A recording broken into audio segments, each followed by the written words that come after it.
आइए आपको अति रोचक समाचार से अवगत कराएं। डॉक्टर मोहन भागवत और संघ के खिलाफ नाजी गैंग का हमला जारी। और मज़ेदार बात तो ये है कि अब डॉक्टर मोहन भागवत के साथ भी खेला हो गया।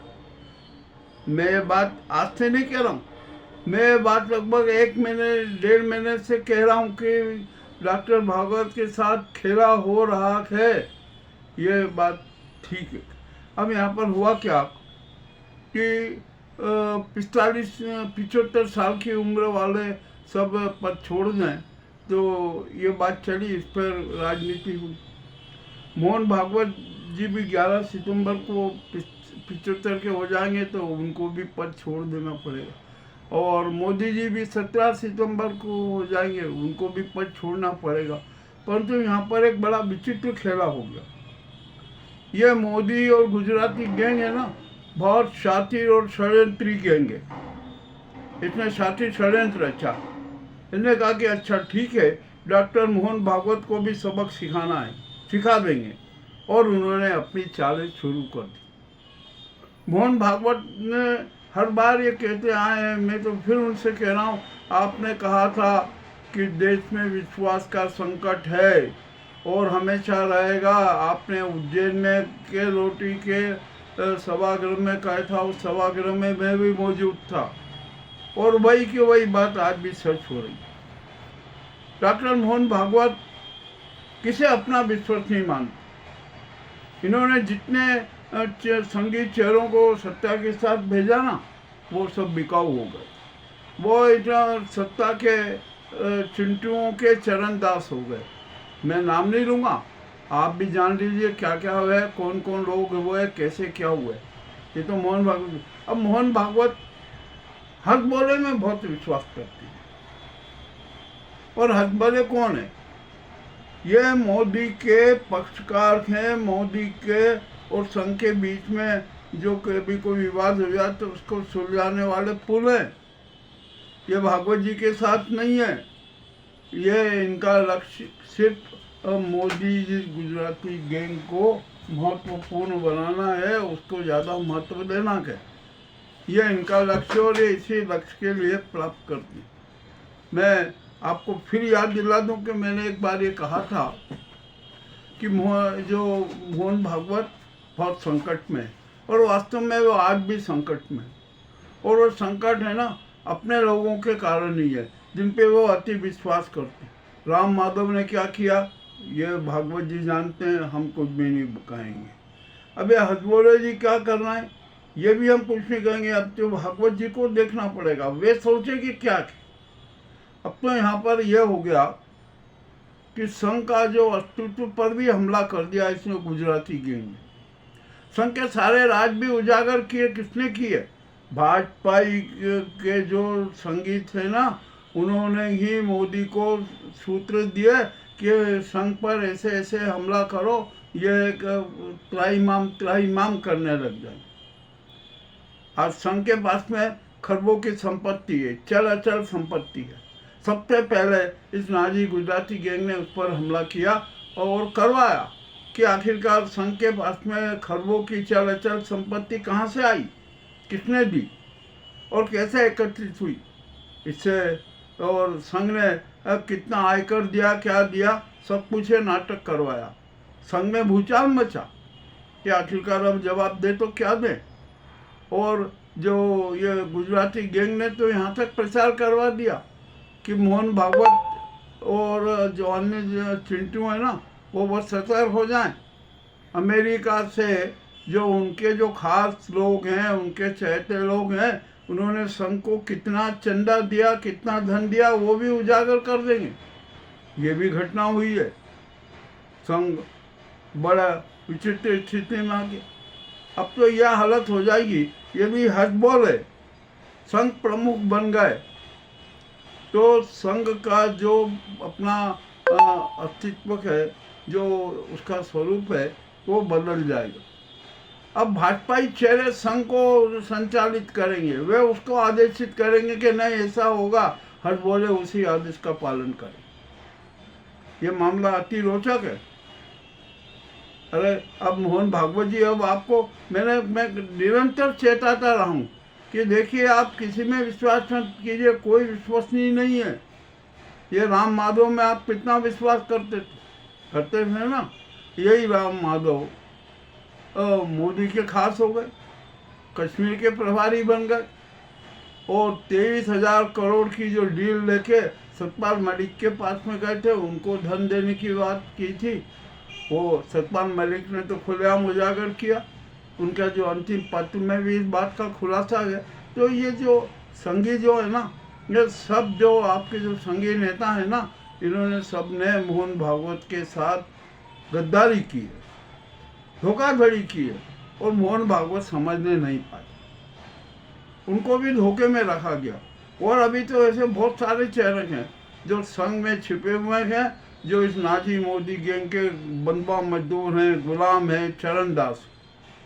और संघीय नेताओं का जरा चरित्र तो देखिए भागवत जी, कितने संघीय नेता करोड़ों के मालिक हो गए, भव्य भवन के वाले हो गए, और ये टिकट दिलाने, मंत्री बनाने के नाम पर कितने संघीय नेता तो है ना, करोड़ों के आसामी हो गए। जो जिसको मंत्री बनवा देते हैं, ये जिसका पक्ष ले लेते हैं, वो कर लेते हैं, वो उनको भवन खरीद के दे देता है लाखों के। और कुछ तो ऐसे ऐसे चेहरे भी हैं जिन्होंने अपने मकान बनाए, और उस मकान में भव्य से भव्य बनाए, और उसमें कश्मीर की में बड़ी कीमती लकड़ियों का प्रयोग किया। अब बेचारे मोहन भागवत जी कहाँ कहाँ देखते, और उनको सूचना देने वाला भी कोई नहीं था। अब कहाँ से मिलती सूचनाएं? ये तो अब मोहन भागवत जी की कमजोरी ही रही ना। अब ये विश्वासघातियों, गद्दारों, धोखेबाजों, टोपेबाजों, इनका तो कोई ईमान नहीं होता है, चरित्र नहीं होता है, धन ही उनका ईमान होता है। और अब हजबौले जी ने एक संघ को संकट में ला दिया। तिरंगा है ना, हमारे देश का 147 करोड़ जनता का, राष्ट्र का स्वाभिमान है, आत्मा का। संविधान जैसी आत्मा है ना, वैसे ही तिरंगा भी हमारा आत्मा है, हमारे अस्तित्व की पहचान है। बिना तिरंगे के हम कुछ। और तो हथौड़े जी ने बयान दिया, आपको पता है, याद होगा आपको, अरे अब तो हम ये भगवा कर देंगे। अरे क्या भैया, राष्ट्रीय ध्वज बदल दोगे क्या राष्ट्रीय ध्वज बदला जा सकता है? तिरंगा नहीं बदला जा सकता। जिसने भी तिरंगे को बदलने की कोशिश की, जिसने तिरंगे का अपमान करने की कोशिश की, वो धराशायी हो जाएगा। और आप संविधान बदलने की बातें भी करते। हमारा ये संविधान सर्वोच्च संविधान है, ये मनुवादी संविधान नहीं चलेगा, ये भी मैं स्पष्ट बता रहा हूँ। अरे मोहन भागवत अब बड़े विचलित हो गए हैं, उनके जो बयान आए वो आए, सब कुछ हो गया। और ये नाजी गुजराती गैंग बहुत शातिर षड्यंत्री गैंग है। आपको फंसाने के लिए अमित शाह ने क्या क्या काम किए पता नहीं, ये मोदी ने कैसे कैसे षड्यंत्र रचे, इसका भी आपको संज्ञान नहीं। और आप ही ने तो इसी को, मोदी को बढ़ाया था ना, ये अडवाणी जी ने तो मोदी को किया था, और अडवाणी के साथ कितनी बड़ी गद्दारी की पता है ना आपको।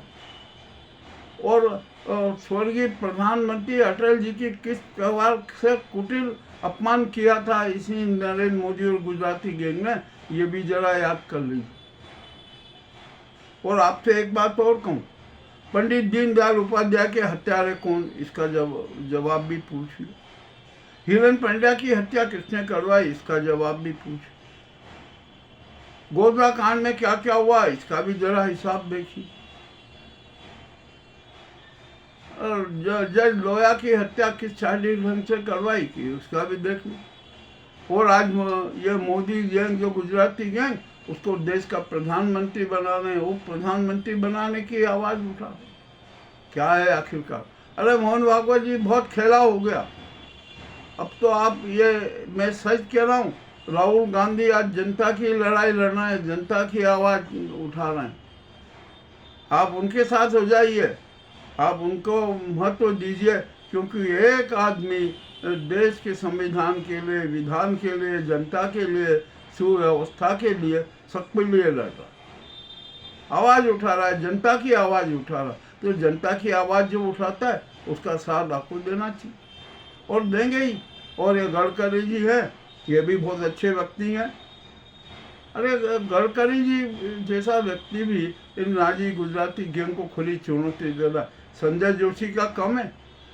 आप तो अब आपने घोषणा की कि नहीं संजय जोशी भाजपा के राष्ट्रीय अध्यक्ष होंगे, बट ठीक है, ये निर्णय हो गया। और आप स्पष्ट कह दीजिए कि ये मोदी और गुजराती गैंग को है ना, जो 75 साल के उनको त्याग पत्र देना पड़ेगा। अरे राष्ट्रपति के साथ खिलवाड़ कर रहे हैं, उपराष्ट्रपति के साथ खिलवाड़ कर रहे हैं, तो आप कहाँ लगते हैं? ये बहुत साथी षड्यंत्री गैंग है। ये मैं कड़वी बात कह रहा हूँ, भागवत जी को भी बड़ा बुरा तो लगेगा और संगी चेहरों को भी बड़ा बुरा लगेगा, किंतु सच है। सच कहना हमारी आदत है। हम सच सबके सामने रख देते हैं, हमें किसी से डर नहीं लगता। आप चाहे हमारे इस चैनल को सब्सक्राइब करें, हम ये नहीं कहते आप लाइक करें, ये भी हम नहीं कहते। बस हम तो एक ही बात कहते हैं कि आप हमारे संवाद से भावनात्मक रूप से जुड़े रहे। यही हमारा उपहार है, यही हमारी सफलता है। आपको आज का ये हमारा जो एपिसोड कैसा लगा, ये ज़रूर हमें बताइए, ज़रूर बताइए। देखिए आप और देख के बताइए। हम तो सच सबके सामने प्रस्तुत कर रहे हैं, सच सबके सामने हमने प्रस्तुत कर दिया कि आपको कैसा लगा हमें बताएं। बहुत बहुत धन्यवाद।